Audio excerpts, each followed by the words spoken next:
and critiquing. So you won't, if you didn't come to class, you won't have my clarity on what the different steps are. So basically, we got team steps. We have strategies, we have outcomes, we have barriers.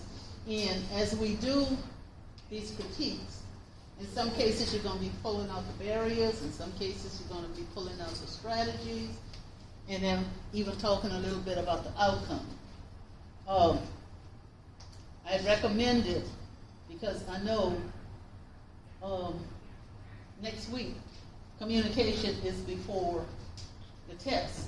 So I had suggested to them that they make sure they get a recording so that they're not just looking at a bunch of videos and going, so what's this? It's a process. So hopefully somebody puts it up out there. All righty. So communication with mood and effect. Mood and effect is actually the interrelated with this concept on this level. Team steps is actually the exemplar. We're going to cover also rapid response, which is kind of a part of team steps, to make sure you all know, maybe have an idea when to call rapid response. And your facilities will educate you all more on how to call it in their facility. All right. So, like I said, the whole PowerPoint is up there. And it's just a matter of being able to pull out what's the strategy, what are the strategies, what are the barriers, and understand what the outcomes are. So, another thing I'm going to talk about before we really get started is nonverbal communication. Nonverbal communication is your body language. Your mouth could be saying one thing, your body language saying something totally different. Like, how can I help you? Do I look like I want to help you? No. I'm playing with my fingers. So, you know, a person is supposed to be a little more expressive, like they're really willing to help you. You want what you say to match actually what you're doing. Now, mood and affect. Whenever you go to do any assessment with a person that might have a mood affect problem, a lot of times they have to be somewhat therapeutic with their medication. They have to be up on their medication. And it's not going to get like that in an hour, okay? Know that if they can't give you information, you can go to the written information, which is in the chart. You can go to the caregiver, which usually when people have mood and affect issues, they have a caregiver that really kind of speaks up for them a lot of times, because if they get off their medication, they need help. All right? So,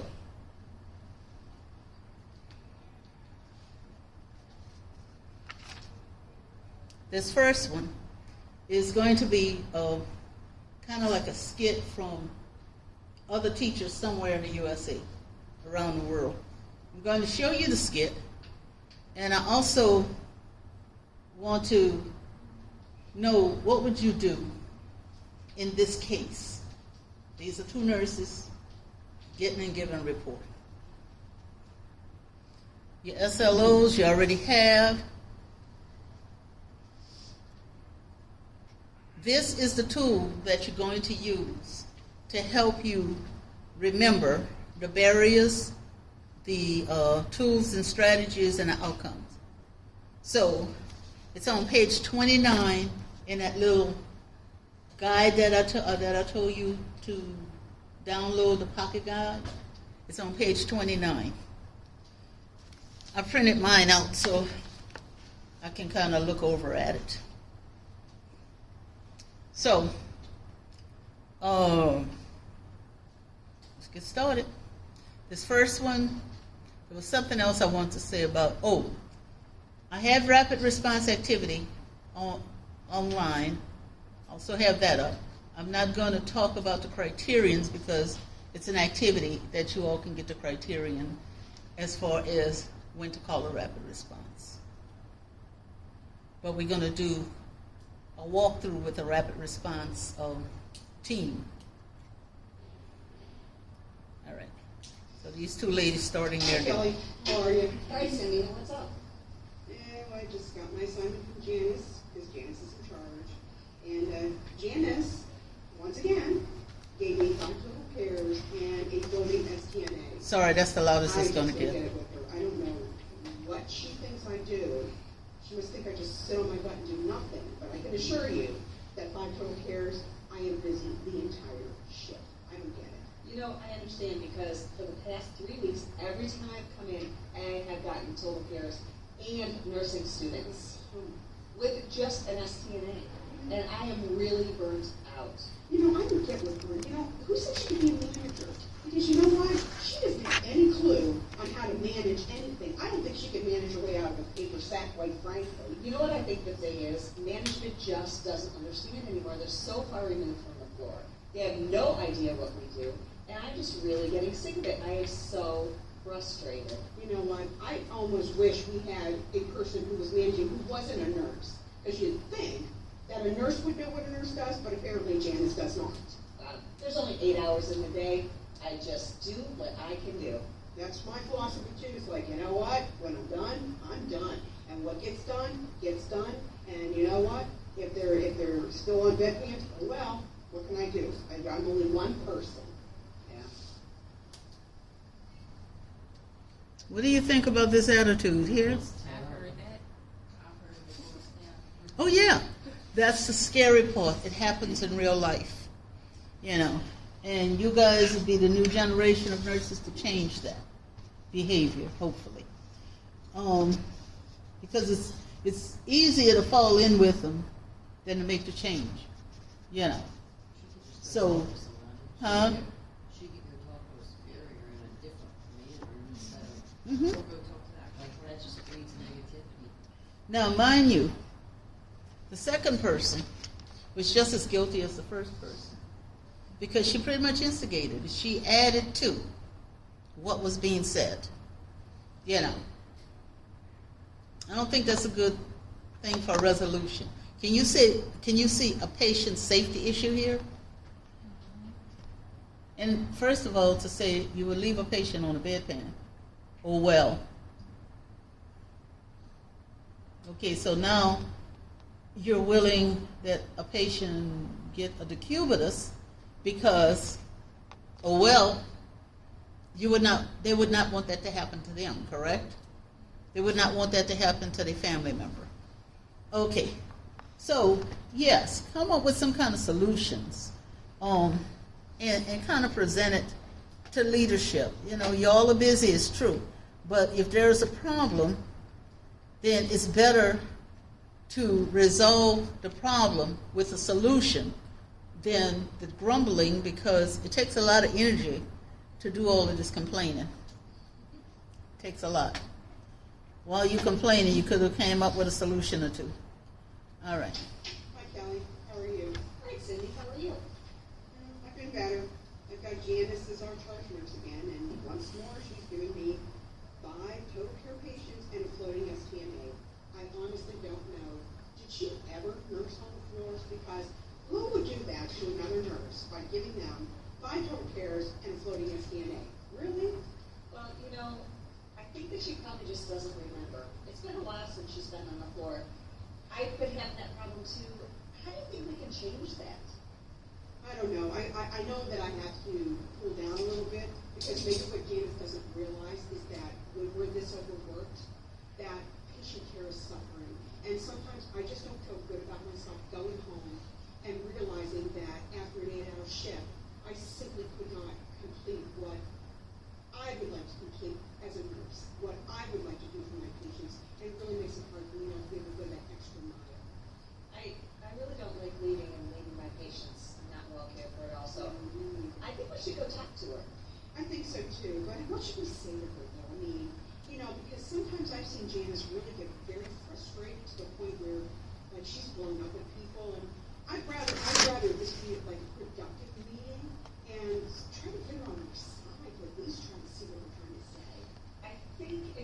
approach it from a patient care perspective. And just point out that we're unable to provide great patient care for our patients. And, you know, our philosophy is great patient care. And it's important. We need to make sure that we treat them as individuals, holistically. And we're unable to do that when we have high total cares and nursing students and STNAs that have to leave. I think if we approach it that way, she would listen to us. Hey, maybe we could offer the help too. Maybe it would be helpful if you and I, now I know we're both really, really busy, but maybe it would be helpful if we could take a look at the floor and the flow and maybe bring back some suggestions so that maybe we're being a part of the team and not expecting her to solve all the problems. I think that's a great idea. Let's start making the list. Oh, that's good. Okay, so just remember what they call How are you? good workplace environment. That's not a good workplace environment when you have to come in pretty much vent all your feelings when you first get there. If that happens on your job, then there's some work to be done, you know, because you're spending the majority of your day at your job. Because the day, I don't know anybody that does 8 hours anymore. So what you're going to do here is, with this particular one, you're going to watch these characters from Team Step. This particular one, don't look so much for the barriers because there are not really many, if any. But you want to look at the tools and the strategies that's used there, okay? So, I'll give you the names of the people so that you can identify with what's going on. So, Greg is the tech. He's like the phlebotomist or something like that. Amy is the nurse. Sherry is the unit secretary. And Dr. Feldman is the doctor that Amy's calling. So, you look at things like your SBOR, your call out, your check back, those type of things. Look down that list and see what you see. And then after you watch the video, we'll discuss it.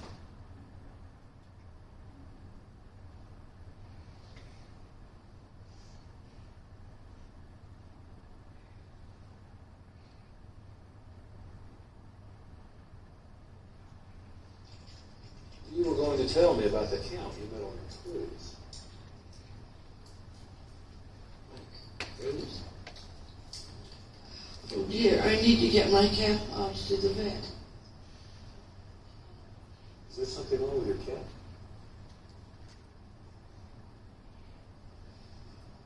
Okay, all done. I'll see you tomorrow. That was weird. She was acting awfully strange. It's almost like she bumped her head. Maybe I should say something.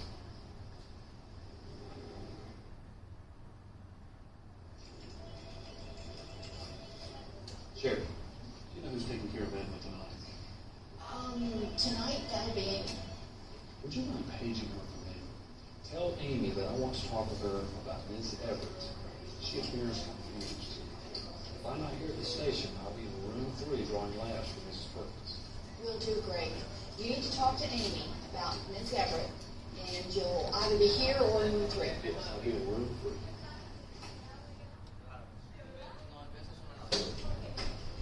Oh, hey, Greg, you wanted to talk to me about Ms. Everett. Yeah, I want to let you know that Ms. Everett is acting weird.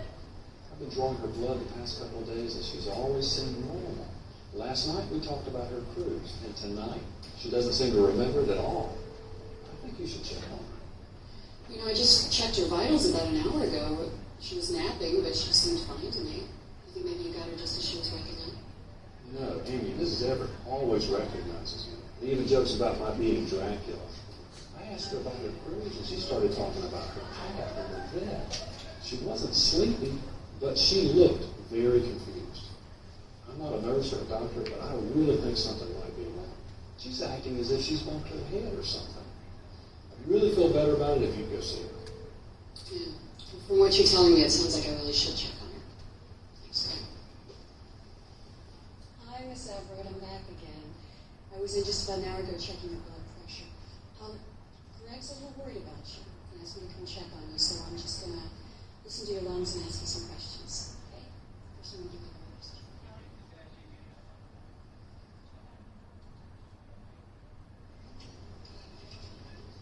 Hey, Sherry. Could you page the doctor and call for Miss Everett?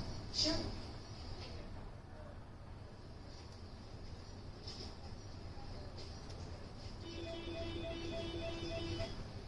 2 West, this is Sherry.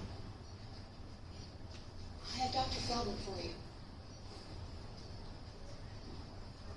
Hi, Dr. Feldman? Yes, this is Amy from 2 West. I've been taking care of Miss Everett. Well, she's an 82-year-old woman. She was admitted 3 days ago with DVT. She's on heparin, telemetry, and oxygen. She's been alert and pleasant with no problems other than urinary retention. And she has a Foley in place. But tonight she appeared confused. She's awake and an oriented person, but she thinks that she's at her aunt's house and that Ronald Reagan's president. Yeah. Well, no, I checked with her nurse from the last few nights and confirmed that she doesn't sundown and she's normally very sharp. Her heart rate has increased to 110. Her blood pressure is down to 110/60. Her systolic usually runs 150. Yes. Her temperature is 37 Celsius. She looks pale but not uncomfortable. Her chloride studies are within the parameters, and her blood gases are normal. All other AM labs are normal. She's not putting out much urine, and it looks cloudy to me. I'm worried about her. I think she needs to be seen. Will you order some labs? Maybe send her urine for culture? Yes, sounds like she could be getting septic. Send a urinalysis with culture, chemistries, and a CPC. Thanks for calling. I'm on my way, but I need to know if there are any changes immediately. Glad you're feeling better. Well, take care, Mrs. Owen. Thanks. Bye. Greg, I'm Sherry Feldman, Mrs. Everett's son. Hi, I just wanted to say you did a great job with the heads up on Miss Everett the other night. Amy said she might not have realized Evan was getting so sick if you hadn't spoken up. Sure thing. Amy mentioned there's a nurse managers meeting next week. I thought what you did would be a great example of effective communication and teamwork to spread across our units here. Would you mind talking to the group about what you did? Not at all, Dr. Feldman. Not at all. The meeting's not very nice. All right. So, let's figure out what's had been done. Let's first look at Greg. When you look at this tool,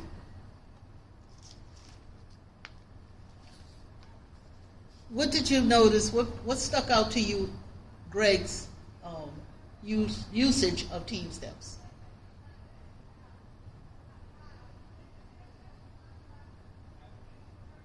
If you remember Team Steps. I know y'all had it a lot. Now the video that was up there, what happened? Advocacy, very good. So what happened, the first one, the recording, the one that says communication recording, that's just a refresher to all of the definitions, except for maybe leadership, but all of the definitions that's on there. Okay? So anyway, they had cross-monitoring. Do you remember what cross-monitoring is? Nope. Okay. Cross-monitoring is, he's not a part of the nursing team, but we all supposed to be watching the patient. So when we see something wrong, we need to report it. I don't care if it's housekeeping, I don't care if it's the maintenance person or whomever, because we're all team members. Okay? She said advocacy and assertion. Does anyone remember the 2 challenge rule? You remember when Greg told it to her and she said, well, I just checked. He repeated it in a different way. That I think she really needs to be seen. That's your 2 challenge rule. Do you remember cuss?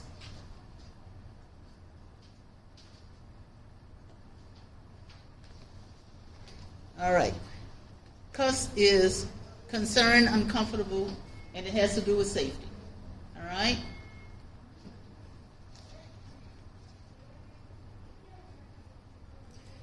Everybody in the team did what they call collaboration. Amy, which was the nurse, she did an S4. You have to know what an S4 is. You have to recognize an S4. It's an order that you do it, okay? So you have to remember that. The unit secretary is Sherry. Do you remember what she did when Greg told her he needed to speak to Amy? It was a check back, exactly. Check back meaning making sure you got it right. If you got verbal orders from a doctor, you need to do what they call a check back. All right. Dr. Feldman, she gave what they call a positive feedback. I don't know if feedback's still on here. Yeah, there it is. I see it. All right, formative feedback. So she gave him feedback, and she invited him to the nurses meeting. I'm not sure if that's going to go over well, but she invited him to the nursing, and I'm sure the nurses would be fine with him going because we all, like I say, are team members. I even tell the housekeepers all the time. I said, don't tell me you're just a housekeeper. You're a part of the team. If you didn't clean that room correctly, we have infections all over the place. So don't cut yourself short. You're very important to the team. All right, so this one, you don't have to critique it. This is English as a second language type communication. Sometimes we may not use the same terms. Sometimes terms have more than one definition in different languages. But this particular one, the interpreter is going to... We need to make sure you don't have any allergies to IV contrast. Do you have any allergy to IV contrast dye? Ok, lo primero que tenemos que hacer es asegurarnos de que usted no sea alérgico al tinte de contraste que introducen vía intravenosa. ¿Es usted alérgico al tinte de contraste? No creo. I'm sorry, I'm concerned. I mean, I don't understand what you mean when you say contrast or dye. He just said he's not allergic. I'm sorry, I'm a bit uncomfortable. I don't think he understood. I think it may be safer if you say it in plain language. Of course. For this. So I want you to pay attention. Even though it said cuss, she did something else in there too. What was it?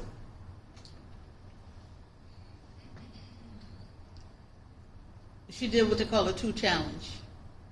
That's the 2-challenge rule. When the doctor came back and said, well, he just said, he wasn't allergic. No, he didn't say he wasn't allergic. What he said is, no, I don't think so. When people say, I don't think so, that means that there's some uncertainty. So she checked back with the healthcare provider to make sure that we're asking the patient a question correctly while she's interpreting. So here is a check back with limited English proficiency. And this is for the purpose of safety. We got to take care of our patients. So tell me again about your symptoms. ¿Podría, por favor, repetir cuáles son sus síntomas? I have fatigue. Very much. It happened in the morning. Okay, so you have been tired since this morning. Do you have any other symptoms? Fevers or chills? I'm sorry, can I interrupt for a minute? I need to clarify something. He's saying fatiga, and you're taking that to mean that he's tired, but he may mean that he's feeling short of breath. Do you mind if I check back with Mr. Hernandez just to clarify? Yes, please do. Señor Hernández, cuando usted dice fatiga, ¿usted quiere decir que está cansado o que se siente como que le falta el aire? Me falta el aire. Okay, o sea que se siente como que le falta el aire. Sí. He's actually feeling shortness of breath, not tiredness. The word fatiga can mean either one. Thank you. That is very helpful. Okay.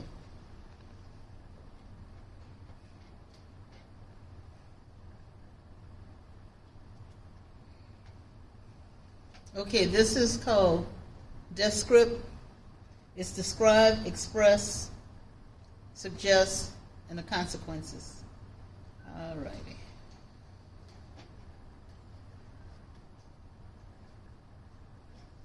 The desk script is a team steps approach for managing and resolving conflict. Describe the specific situation or behavior.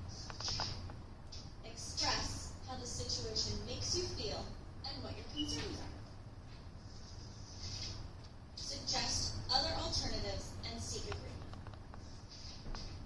Consequences should be stated in terms of impact on established team goals.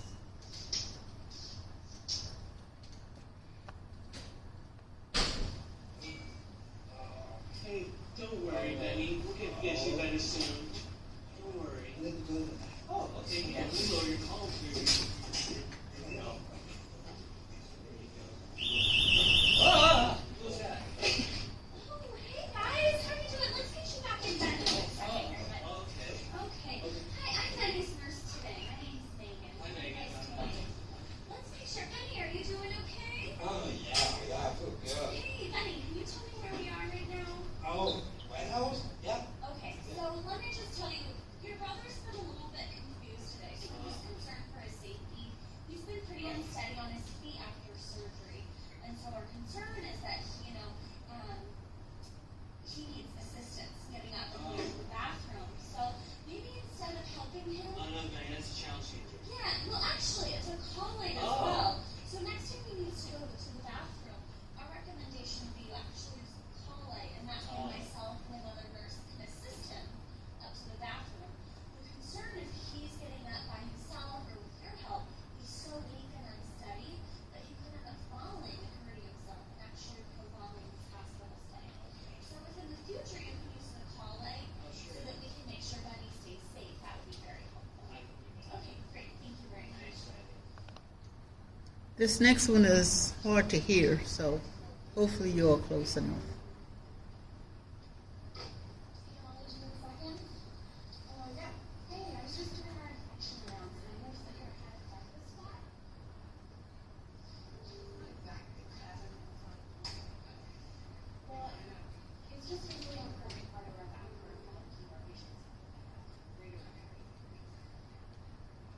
Well, you know what happened is I scooted her up to the lift, and we were like, they're all situated, and then I noticed that she was down here, and I think she was going to surgery, so that's what kind of distracted me. I was going to get in there and do it, so and then call. It's good.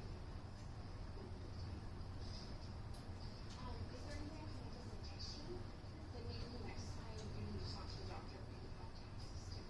You just let him know within 30 seconds to finish up what you're doing, and then go talk to him outside.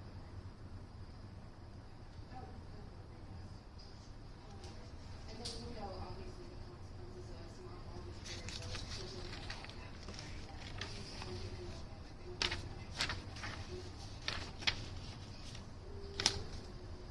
You're right. I'm gonna go look through it. Okay, so you'll get a chance to hear it better, I guess, in the comfort of you, wherever you study.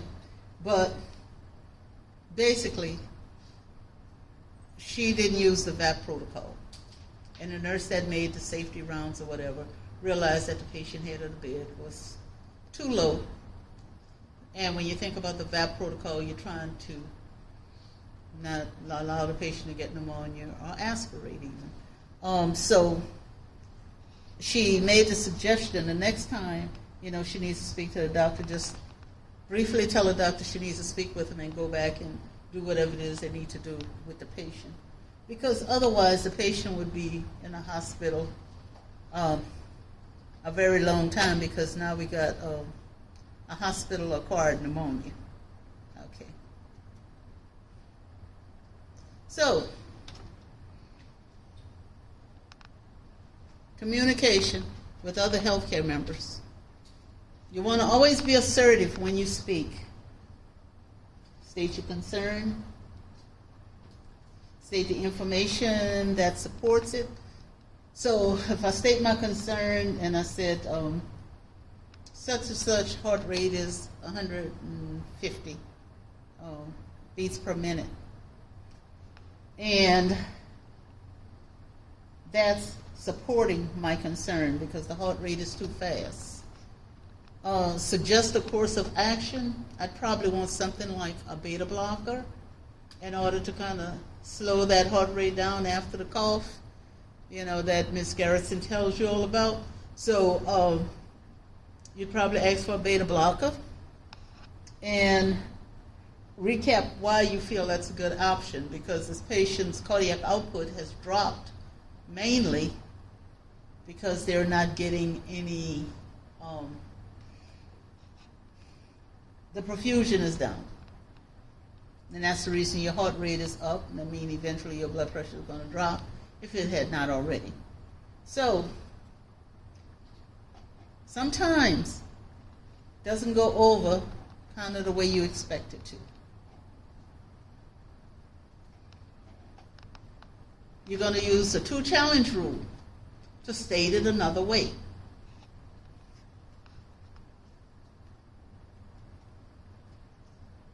You can engage another healthcare worker, meaning maybe another nurse in this situation. I used to use the ventilator before as an example, but maybe another nurse to see, well, maybe I'm wrong, Always evaluate, look at all sides of the coin. Always evaluate to make sure your thought process is going in the right direction. If the problem continues, engage your supervisor.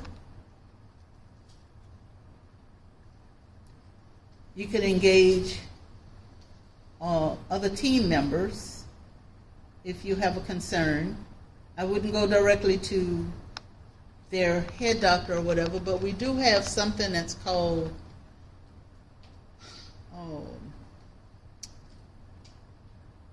bundles now, where when they make rounds, the whole team's there, including the nurse.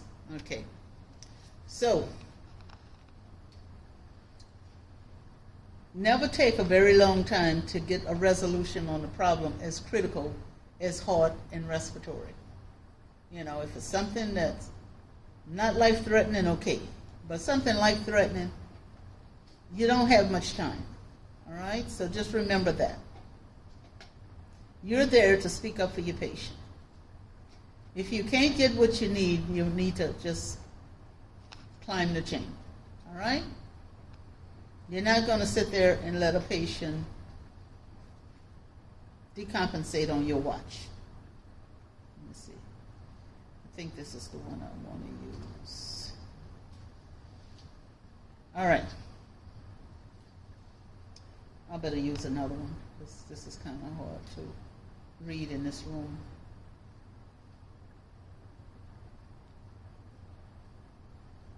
Let's look at 33. Let's see.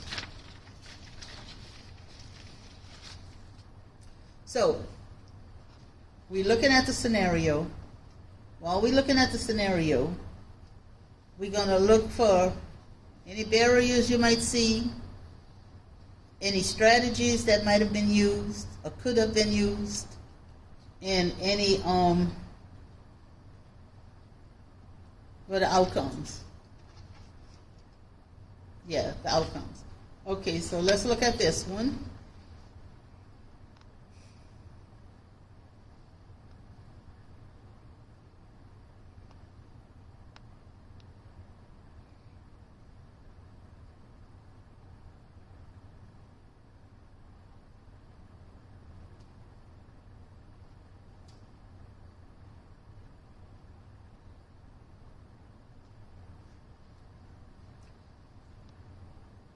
All right.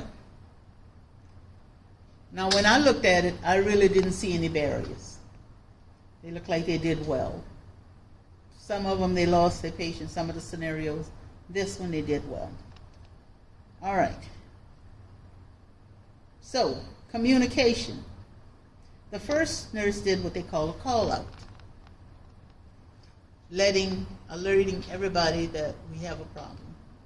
All right?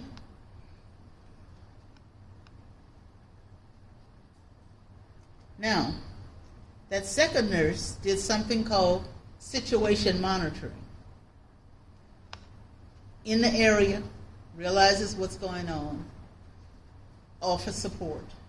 That's situation monitoring, making sure that you are aware that we have maybe some kind of crisis or something on the unit. We should say, do you want the card in here? All right? The patient is in SVT, so we need to do something about it, and the blood pressure is low. So definitely. She offers something that's called task assist. Now, the shared mental model. Everybody in the area knows what's going on. That's your shared mental model. Everybody in this team did collaborate, so collaboration was a great thing. They did a great task performance. This advocated for the patient's safety. So my outcome, shared mental model, definitely patient safety. All of this is for patient safety purposes. Okay? That's the whole reasoning for team steps.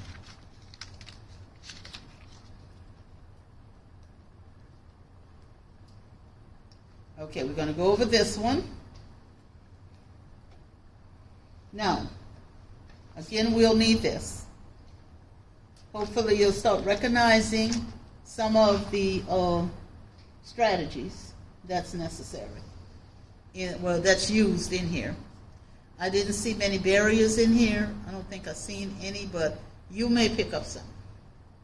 But when you look at this paper and here, you'll see your barriers, and you see maybe there was a barrier or two. I think it was. I'll mention it when we get to it, if you don't tell it to me. All right.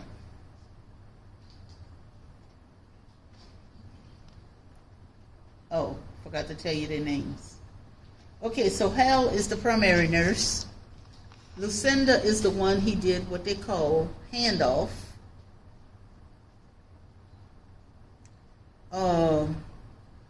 That's Lucinda. You have Karen, you have Dr. Smith, and you have Dr. Morton. Okay.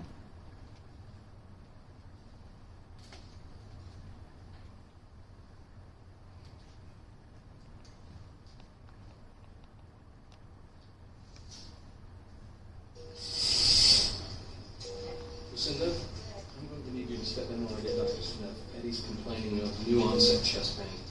His BP is 90/65, heart rate 110. He looks pale and diaphoretic. Peg's getting his 12 lead. He has his oxygen. He's having an MI. Just get him on a monitor, start an IV. I'll be back with Dr. Smith in 2 minutes. No, poor Eddie. Has he had anything for pain? No, that's something you can work on. Okay, now let's look at what just happened. Lucinda and Hal. Which team step did Hal use with Lucinda? When you leave your patient to another person, what do you have to do? Give them a report? Did a handoff? Thank you. Did a handoff, all right? So, we did a handoff. He also did delegation, even though I don't see delegation on the sheet anymore. But delegation used to be a part of team steps as well. So, okay, so he's going to talk with Dr. Smith. Dr. Smith, I have Eddie Thomas in room 6. Hold on. Eddie Thomas, 56-year-old with congestive heart failure, multiple ED visits. Yeah, I'll tell you what, 40 milligrams of Lasix IV, O2. I'll see him as soon as I'm done with these displays. That's close to going store, then get back under the roof. Dr. Smith, I'm concerned. All right, look, I'll have to call you back. Okay. Yeah. Eddie isn't presenting with these his usual heart failure. He has substernal chest tightness radiating to the jaw. He looks pale and diaphoretic. BP is 90/65, verified with manual cuff, pulse 110. We've got him on O2. We're getting a 12 lead starting a line. I think he may be having an MI. We need to see him now. All right, I'm on my way. What was your room 8? Room 6. Okay, room 6. Got it. Right. Here's his electrocardiogram. Oh, this looks like it could be acute MI. All right, everybody, 8. Okay. Hal talking with the doctor. What team step 2 did they use? They used cuss. Perfect. When Hal gave report to the doctor, what did he use? S-bar. He used the S-bar to let him know, but I heard the word cuss. He had to get cuss to get the doctor to listen to what he was saying. He even used what they call the 2-challenge rule, because when he first mentioned it to the doctor said, okay, I'll get to him. I'll get to him. I got to clear this up, blah, blah, blah. So that's when he used the cuss and say, I'm concerned, and then he restated it.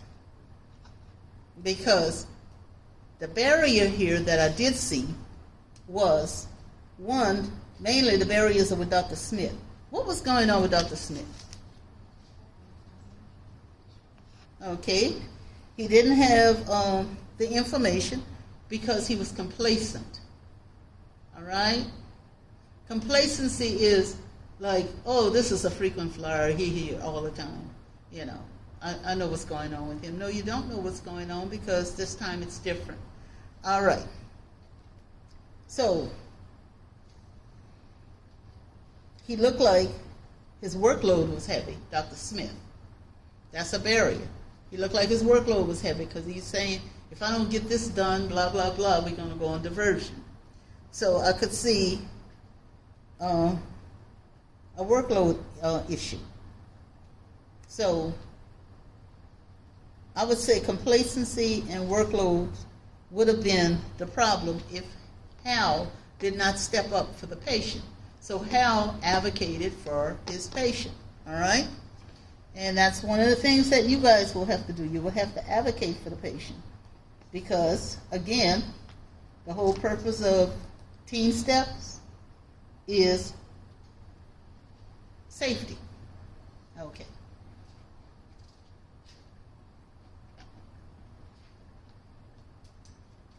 Let's huddle up before we go in, so we know we need to do. So huddle is another one. So too by nasal cannula and aspirin. He's hypotensive, so you might want to drop the nitro. He's already on the monitor. Good catch, Karen. Hold the nitro. Where are his cardiac labs? His labs are pending. We should have those in 15 minutes. Okay. Let's prepare to get into the cath lab immediately. I'll call the cath lab. Okay. All right. Let's get in.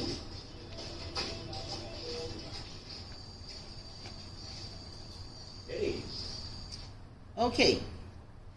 Always know when you've been in a huddle, everybody needs to inform what task they're going to take on.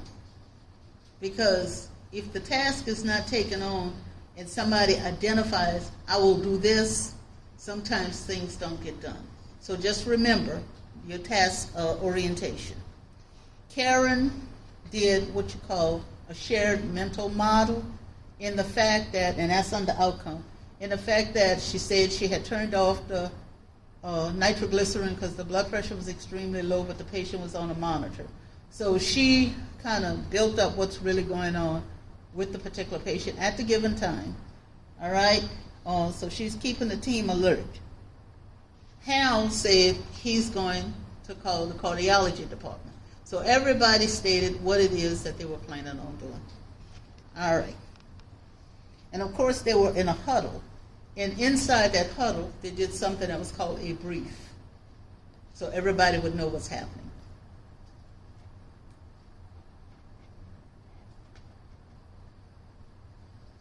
You're having chest pain, you said? They work to remove your heart failure. Now, look, a lot of things are going to happen for the next few minutes, but then it comes without a chance to talk. Okay?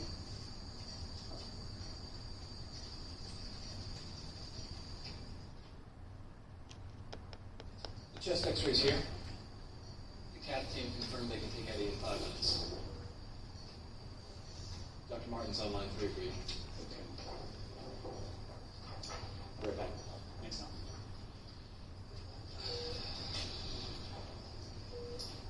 Hi, Bob. Hey, Bart. Is this your idea of putting me on a diet? Because every time I put food in my mouth, I got a new ER case. No, we're just trying to keep you busy. Actually, it was Hal that made a good catch on this one. Tell me more. Well, this is Eddie Thomas, 56-year-old gentleman with viral cardiomyopathy and frequent episodes of congestive heart failure. We know it well. Today came in with an acute anterior MI and early cardiogenic shock. We do have his new and old electrocardiograms. He described the pain as ripping, and his history is one of viral cardiomyopathy, not coronary artery disease. So I consider supporting his chest to research his nerve dissection. He's had aspirin and heparin. We're starting integralin, and there's no beta blockade or nitroglycerin on board because of his hypertension. His labs are drawn in Penn. So I'm going to sign off. Hal will be here to make sure you got everything you need. Okay, Bart. You have a recurring heart failure patient with new onset atypical chest pain. Electrocardiogram findings are consistent with acute MI. Aspirin but no nitrogen. And labs pending. I got to go here. Okay, what did Dr. Morton do?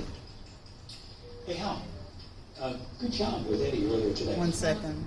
Communication was precise. Well, let's finish this. Necessary attention quickly. It's almost done. Good job. All right. So, Dr. Morton, what did he do as far as team steps concerned? Dr. Morton was the one to take, the one on the phone. He checked that. But you're right. Dr. Smith did somewhat an S-bar, but also a handoff. And a handoff can also have an S-bar. He didn't make any recommendations. That was the only difference, that he didn't make a recommendation. Because the recommendation is you take the patient now. So yes. So he did share the information with Dr. Morton, and Dr. Morton read back everything that Dr. Smith said. Okay, very good. Now this one, you just need to listen. You don't need to critique this one. Great job, everyone. Can we discuss how things went today with Mrs. Dees? What did we do well? What can we do better next time? It was helpful for me to be brought in early. That allowed me to use a regional instead of a general anesthesia. You're right. Lynn, what did you think? It was great that Dr. Dean helped put the phone in place while I did the count with Alicia. Albert, this is a great example of task assistance. How was our communication with her? Thanks. Okay. It's always good to do a debriefing because you want to know what you did right and what could you do a little better. All right? And when you find out what you did right, you want to keep doing it. All right? Very good. All right, be back at 1:30. And we're going to go through rapid response, and then we'll be finished.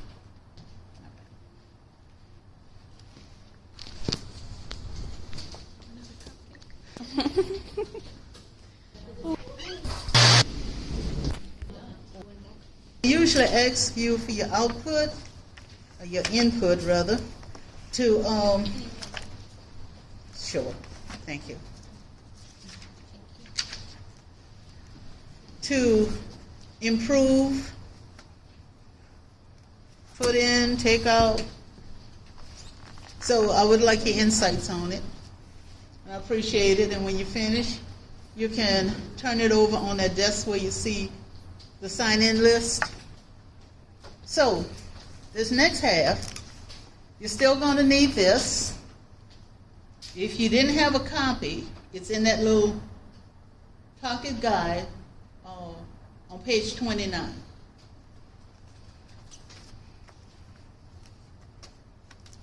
I think I posted the pocket guide, so if you can get to it. All right.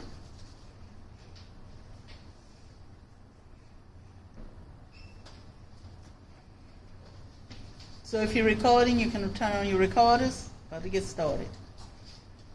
So this first rapid response is a lot of play acting. Don't get upset with the nurses too much. Because it's just a scenario. Y'all know Miss Garretson. Miss Garretson was having heart failure. But anyway, so we're going to go over this.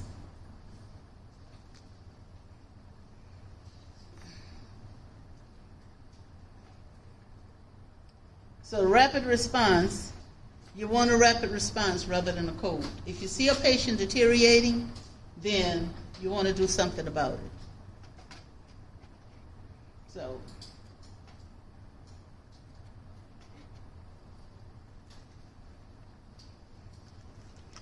and I'm going to periodically stop them to kind of point out some things.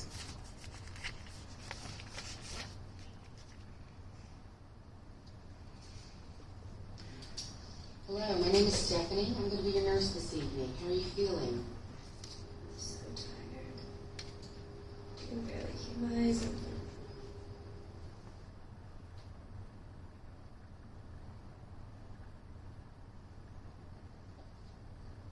Do you have a history of urinary tract or kidney problems such as surgery, infections, kidney stones, cancer, sensitive bladder? Have you had a pregnancy? Sexually transmitted disease?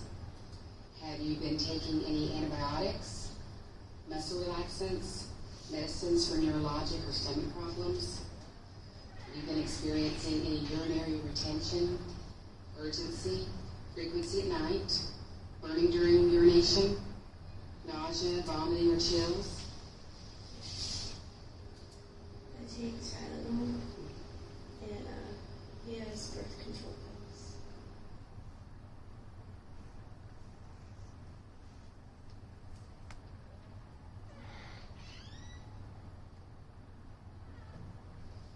She's been really run down the past few days. I'm really worried about her. She's been in her bed with the covers over her head, not going to class, complaining that her back has been hurting. Actually, she's had a heating pad on it. Yeah, the life of a college student. Yeah, she's probably just tired from studying and staying up late. She just needs some IV antibiotics and IV fluids. She'll be much better tomorrow.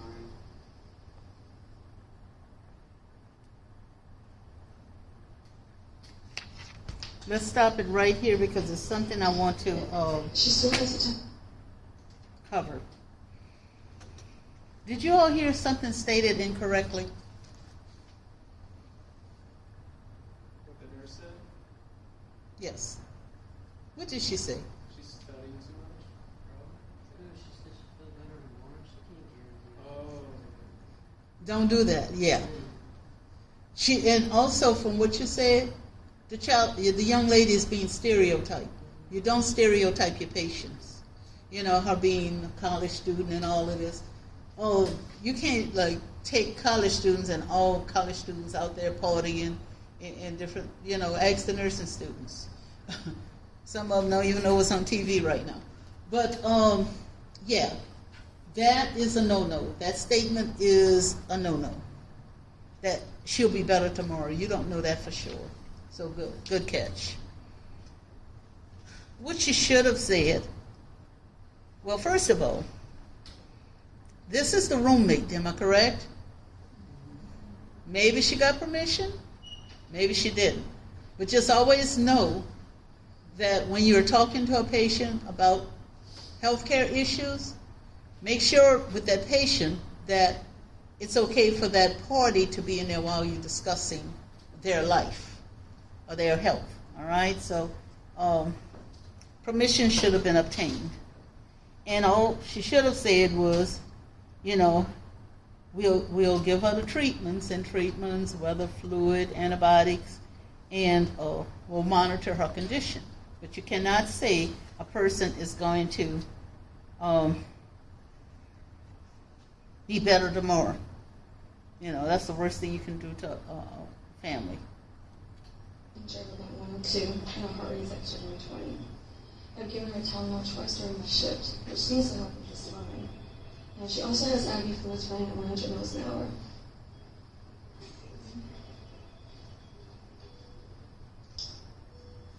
Why is she still so febrile? Something else is going on. So she's doing critical thinking, clinical judgment right She now. has a new documented infection. Her temperature's greater than 100.4, and her heart rate is greater than 90 despite IV hydration. She may have to go to the ICU if she continues. I want to make a disclaimer right now. They're going to be talking about sepsis. Whatever Dr. Udo said about sepsis, that's what you go with. This is team steps. This is for communication purposes only. So when you study for your sepsis, just remember Dr. Udo gave you your information on sepsis. Okay, thank you.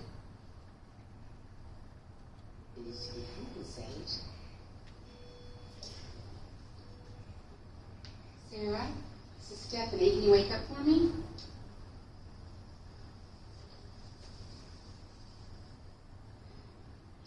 I think I felt a little bit better today.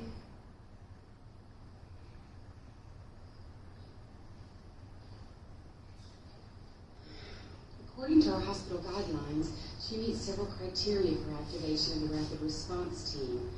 1, I'm worried about her BP dropping. 2, her heart rate is 116 and respiratory rate of 28. I'm going to call. I'm not sure it's entirely necessary. I hope I'm making the right decision.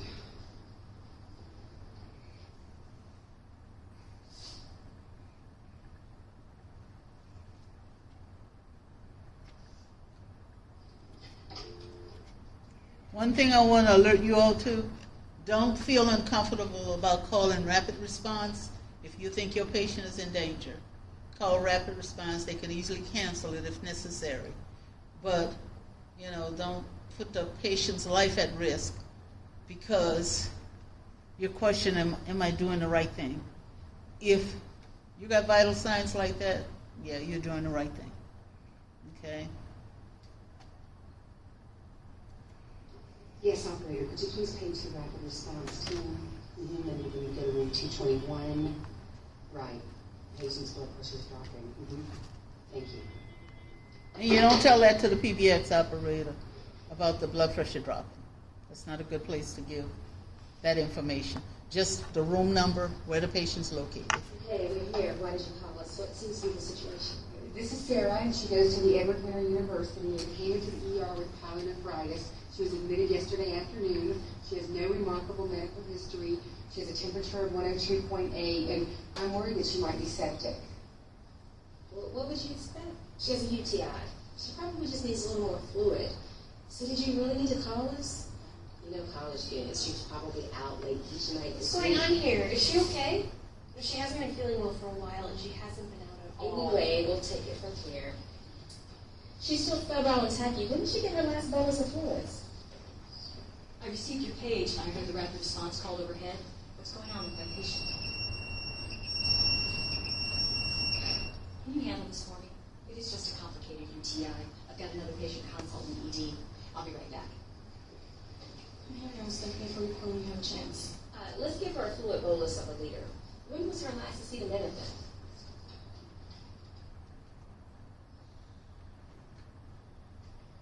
Why are you hanging lactated ringers? She needs normal saline. Please pay attention when I ask for a medication.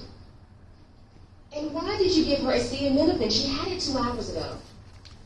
Please change the fluids to normal saline at 1,000 milliliters over 20 minutes. Recheck her blood pressure after the fluids and draw lactate and blood cultures.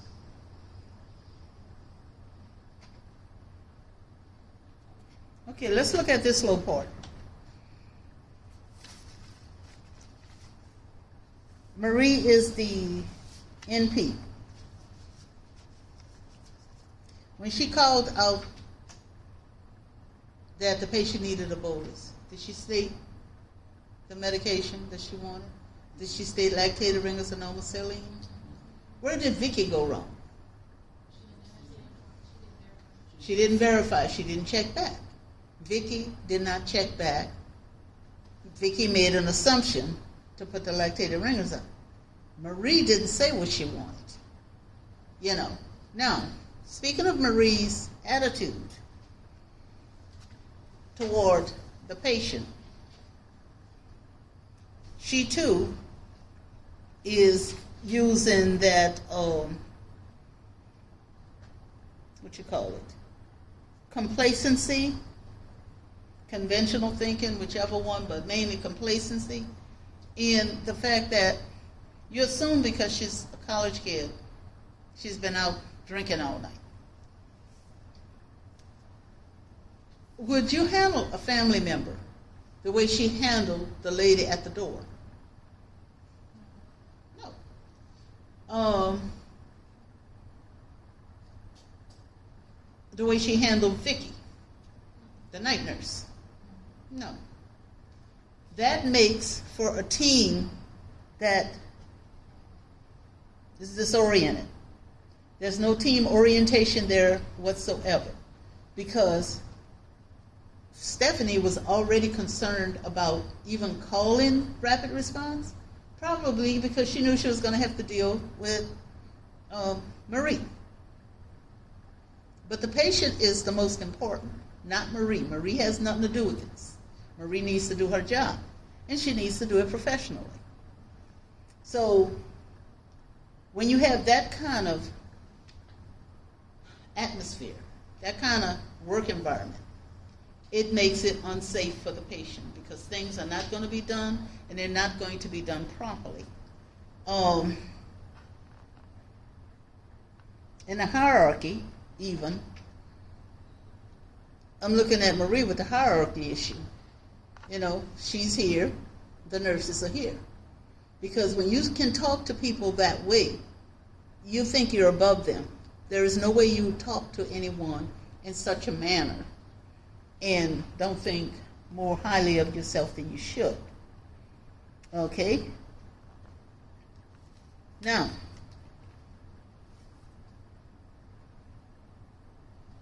did the doctor come in yet? Because I think I missed that one. Michelle did come in.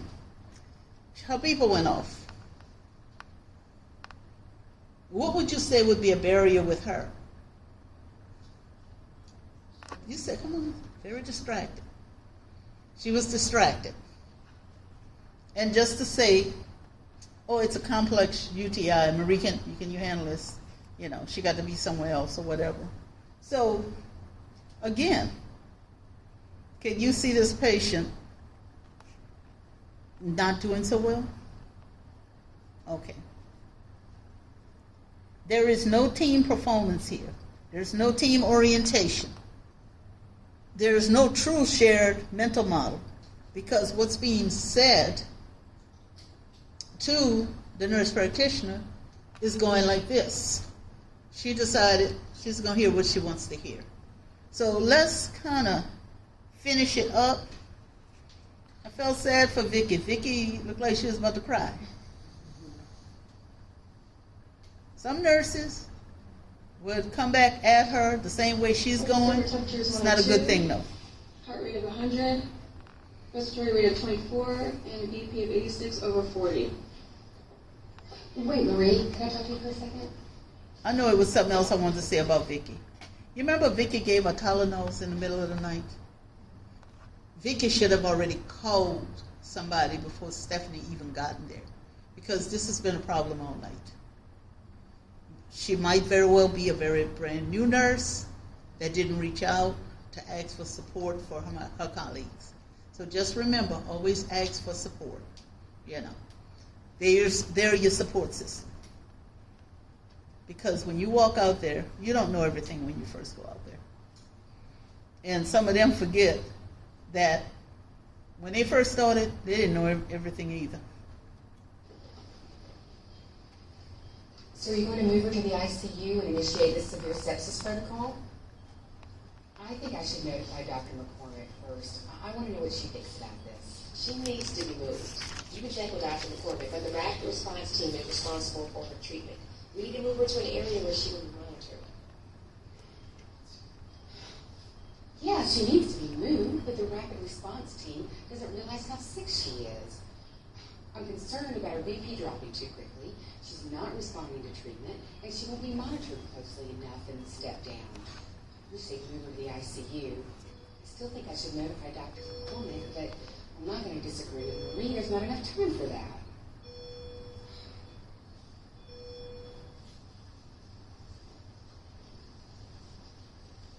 So let's review the plan.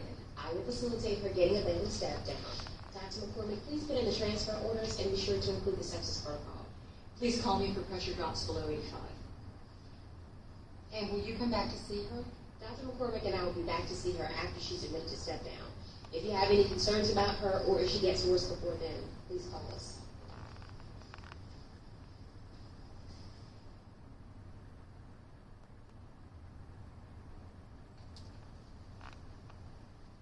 All right. So,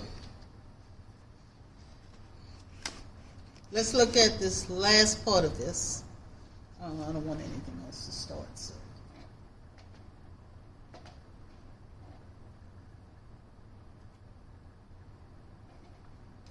All right. So, when we really look at this, it's difficult to have team orientation when you have strife amongst the team members. There is no mutual trust there. She's not trusting Stephanie, and Stephanie is starting to feel kind of insecure about herself. Who suffers? The patient. The patient safety is the most important thing. This patient coded. This is a young person. If people would do what they were supposed to do, then she may not have coded. Stephanie did call rapid response, but rapid response decided to send her to step down, and the doctor and the nurse practitioner really should have discussed this to make a determination. Will they follow the nurse's recommendation? She recommended ICU, but now you sent her to step down and now she's coded. All right, that's not a good thing. Let's see.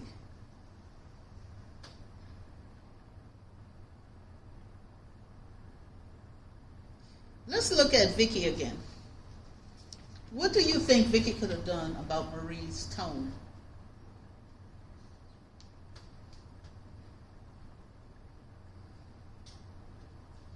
Well, actually, nothing right at that moment.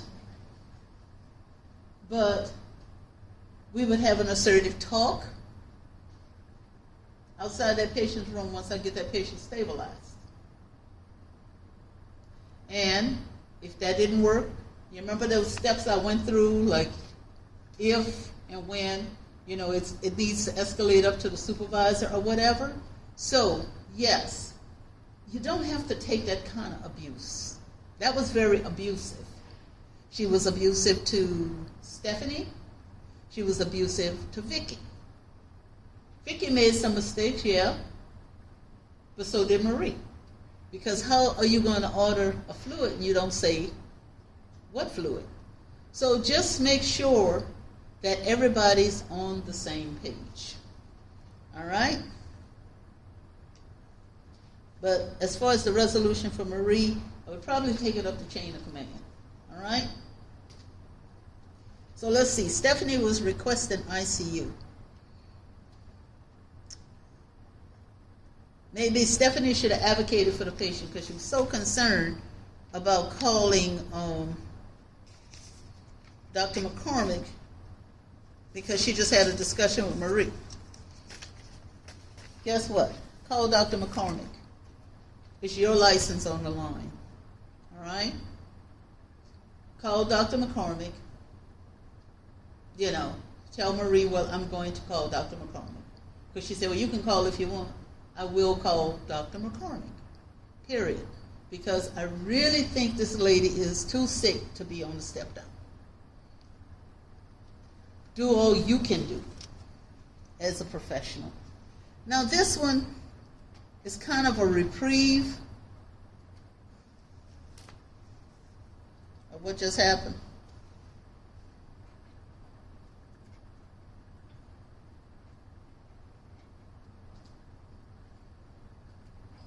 McCormick, should we screen the patient for severe sepsis and or lactating chemistries? Yes.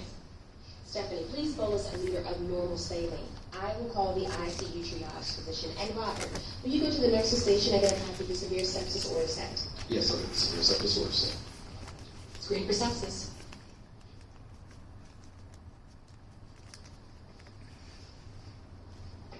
Sarah has screened positive for severe sepsis. She has a documented infection on antibiotics, meets all 4 of the SIRS criteria, and has new organ dysfunction, systolic pressure is below 90. Her urine culture has grown E. coli, but we don't have the sensitivity back yet. She's currently on Cipro. I think we should add ceftriaxone. Oh, Marie, you mentioned a fluid bolus. Should I start that? Yes, thank you, Stephanie. Let's give Sarah Johnson a liter of normal saline to infuse over 20 minutes. Dr. McCormick, did you want to order ceftriaxone 1 gram IV every 24 hours? Yes. Stephanie, please make sure that ceftriaxone is hung within the hour. The ceftriaxone hung within the hour. I ordered a chemistry panel and a lactate, and yes, I'll order the ceftriaxone 1 gram IV every 24 hours, and once we get the sensitivity back, we can adjust our antibiotics. I will facilitate her getting a bed and step down. Dr. McCormick, if you could put in the transfer orders and be sure to include the sepsis protocol. That sounds good. I'll put in the transfer orders with the sepsis protocol.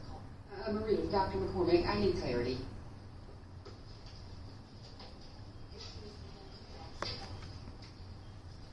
Okay, Stephanie, what's going on? I think that Sarah needs closer monitoring. I'm concerned that her BP is dropping too quickly, she's not responding to treatment, and she won't be monitored closely enough and step down. I would feel more comfortable moving her to an area with higher monitoring. Actually, your regular blood pressure and her unresponsiveness to antibiotic and fluid therapy thus far. I agree. I feel comfortable moving her to the ICU. Dr. McCormick, what do you think? I agree with Stephanie. I think it's a good idea. I feel much better about that. And you'll come back and check on her? Either Maria or I will.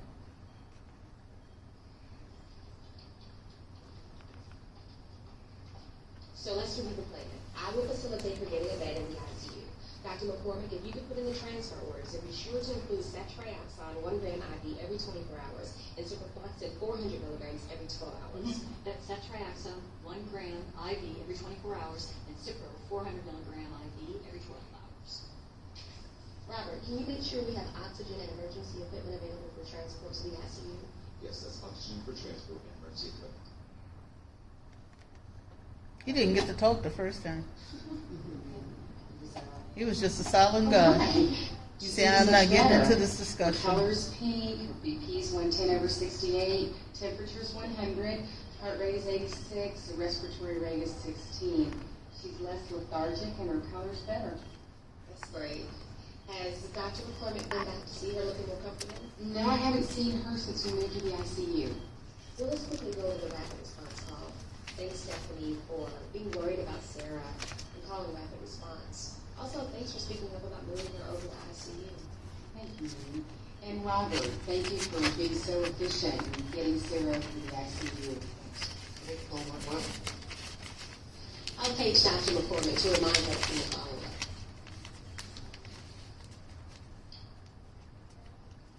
Dr. McCormick, have you had a chance to follow up with Sarah? I just re-examined her and she looks much better. Thanks for coming to the rapid response call to participate in her care. Please come take a look at her so you can sign out her improved status to your day team before you go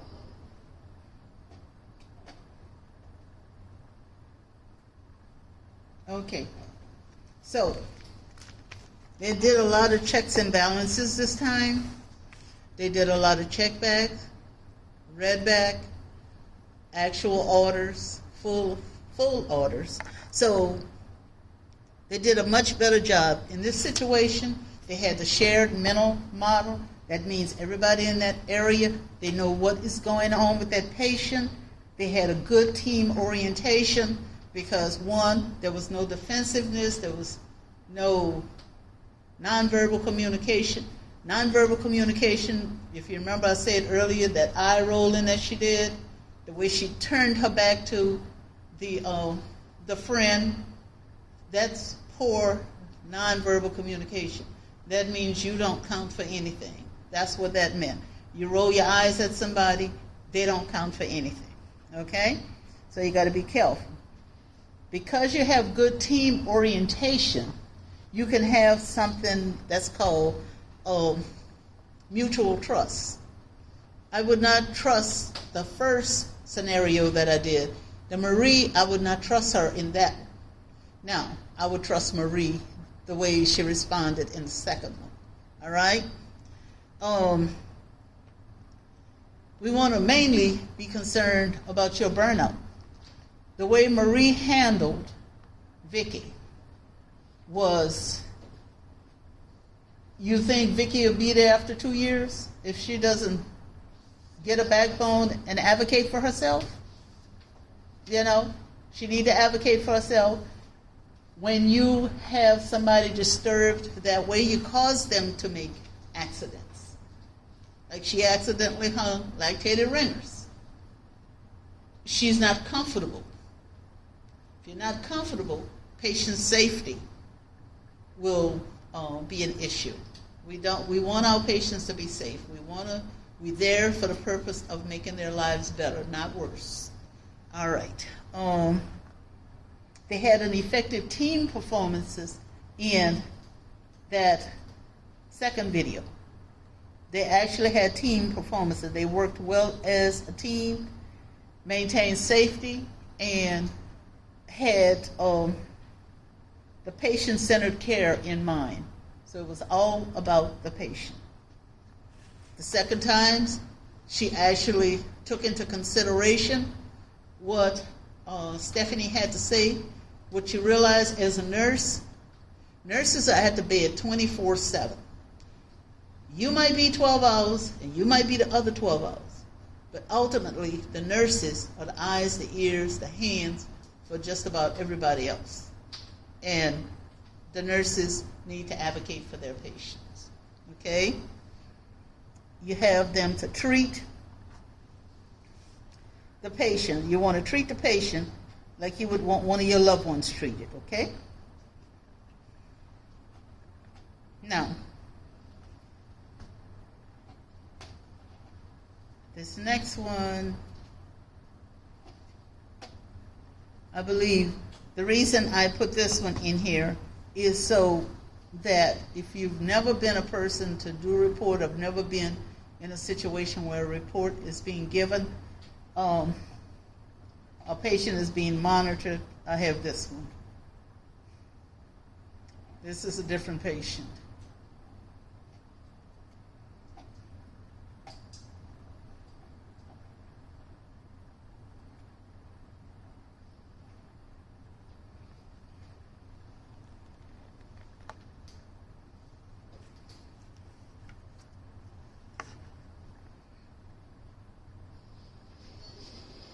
Hey, Liza. It looks like Mrs. Peters is still a bit groggy. Will she be going to the floor soon? I have to get up to the unit. Yes, I'm going to call report. She should be up in 15 minutes. Okay. I've added some extra labs to her post-op orders. Mrs. Peters may have problems with a drop in her calcium. The thyroid was just huge, tucked in way beneath the sternum. We didn't visualize our 4-pair thyroid glands, and it might have been damaged. She seems okay, but I want her calcium level checked twice a day. She'll need to be monitored for trouble breathing, muscle cramping, and numbness and tingling in her fingers. Okay, I'll make sure to pass on a report to watch out for hypocalcemia. Okay, excellent. If you need me, patient. Okay.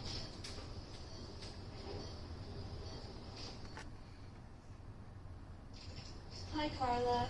This is Liza Colby, one of the RNs down in recovery room. Ready for report on Dr. Daniel's patient, Mrs. Angie Peters? Angie Peters, 54 years old, going to room 416, bed 2 on 4 East. Status post-total thyroidectomy this morning. Doing well now. BP 120 over 85. Heart rate 80. Temperature 37 degrees Celsius. O2 is up to 97% on 2 liters. And pain is 2 out of 10. Surgery was remarkable for a large thyroid. No pre-op issues. She's a Jehovah's Witness, so no blood products, but she is a full code. Her advanced directives are in the front of the chart. We have one safety concern, hypocalcemia. Dr. Daniels, the attending, ordered calcium levels Q12 hours because she's worried about possible hypocalcemia. So monitor pins and needles, muscle cramps, and shortness of breath. You'll need to review these symptoms when she's fully awake. Normal saline IV is running at 100 cc's per hour. Meds are metoprolol, 50 milligram prior to surgery, and we just gave her 4 milligrams of morphine. Urine output is good. Foley's to be DC in the morning. I'll let transport team know to ask for you. That is Carla Lopez, right?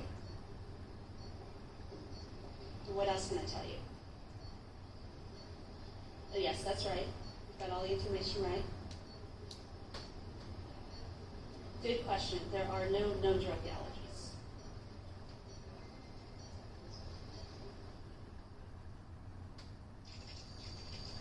Okay, Angie, I've got one more important thing to go over with you before we let you get some rest, okay? Have you noticed any numbness or tingling in your fingers, your toes, any cramping in your muscles, or tightness around your throat since you've been out of surgery? No. No? Okay. I'm asking you these questions because very rarely after thyroid surgery, your calcium level in your blood can drop. Oh, is that serious? It's easy for us to fix, but we can't let it go. The low calcium level that isn't treated can cause serious problems. Well, I see. Dr. Daniels asked me those questions in recovery. I thought I was dreaming. If you experience any of these symptoms at any time, let us know right away, okay? Okay.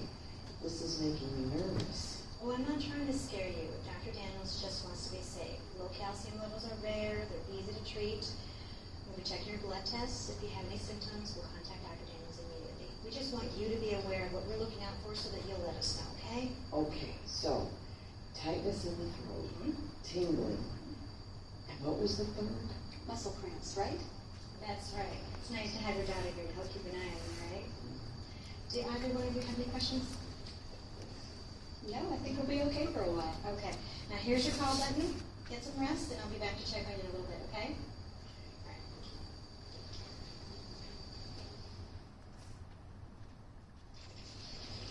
Hey, Miriam, we have rooms 12, 13, 15, and 16. Here are the rundown on your patients. We have Mrs. Peters, who's a 54-year-old woman. She's in room 128. Here's the chart. Do you have Mr. Smith's most recent labs? No, we don't. That's actually a great point for us to start today's screen. Hey, everyone. Let's spend a minute talking about things for us to be aware of today on the unit. The lab's backed up with an analyzer down, doing urgent stats only. We're at 80% occupancy and down 1 LPN. Janice, we're picking up that coverage. Who's that you, Janice? I think we can handle that. Oh, sure. What's the ER status tonight? We're back at divert again. I think that's it. Anything else critical? Watch Mrs. Peters for possible hypocalcemia and Mr. Smith, who just started the beta blockers. Both are currently stable. Got it. I'll check back on Mrs. Peters' calcium levels and symptoms and monitor Mr. Smith for hypertension. Perfect. Okay. All right. Thank you.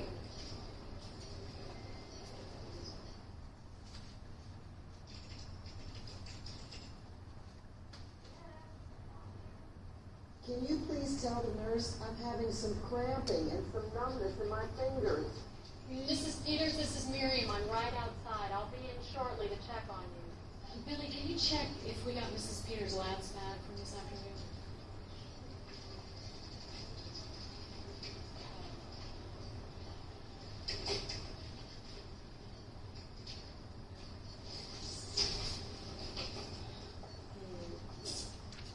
Calcium was 0.78. Boy, that's right on the wire for a critical value.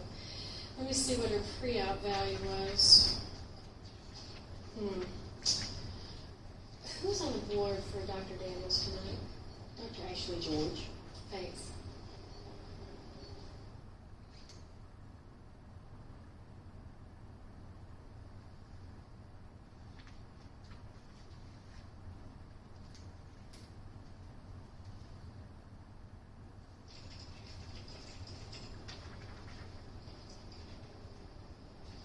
This is Dr. George. I'm taking care of Angie Peters, a post-op thyroid patient in room 416 on 4E.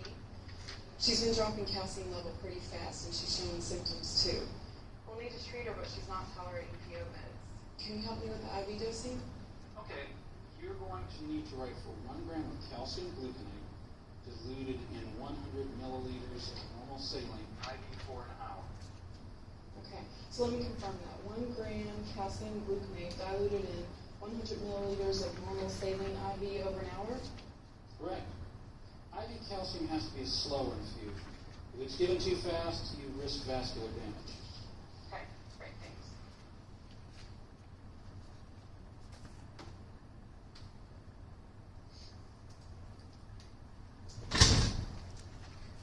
All right, so they did use a lot of team steps. Even Dr. I can't remember her name now. Was it Porter or something like that? Well, anyway, when she spoke with the pharmacist, she brought the pharmacist in because just like she's a physician, she does not know everything. You see, she called her resource. That's what I want you all to make sure that you all do in life. Check with your resource. Call your resource.